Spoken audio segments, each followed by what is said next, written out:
every mode of training, it seems to me, has its drawbacks. If you say, as many have done in the past, well, the bricks and mortar seminary is the best model because you're in person. Well, you are in person, and that's great, but the downsides are significant. The costs are very high.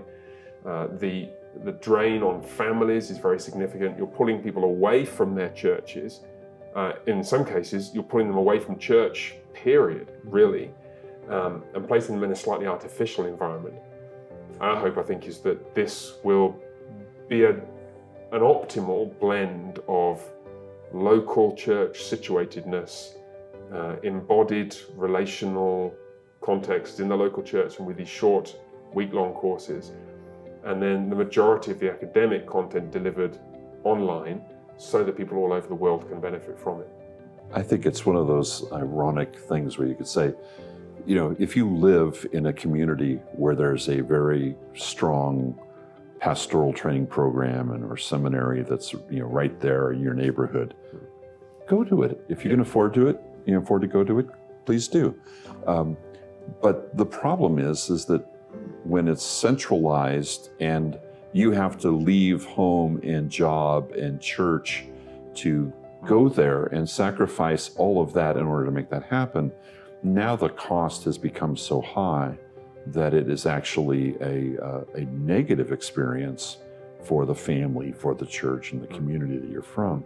And that's one of the things that B.B. Warfield commented on in his talk on the spiritual life of seminary students. Said the biggest problem was the fact that they had been ripped out of the context of their home and family and church in order to have this seminary experience. And that was the problem they had, was dealing with that uprootedness.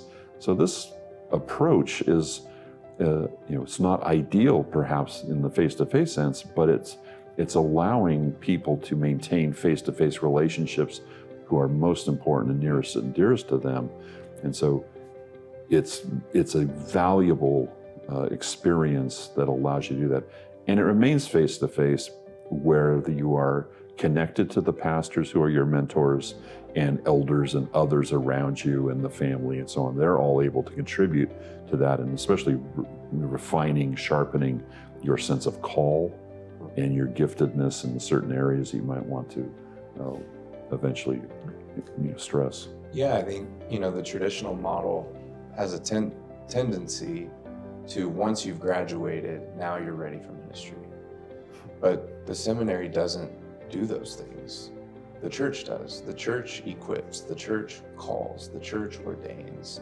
And all we're doing is helping the church do that. But we're doing it as the church because we're having pastors do it in their churches while there's other people in other churches. So it's church-centric. It's for the church, for the Lord, and for the world, which is that's like our mission. Our tagline. Yeah, there you go.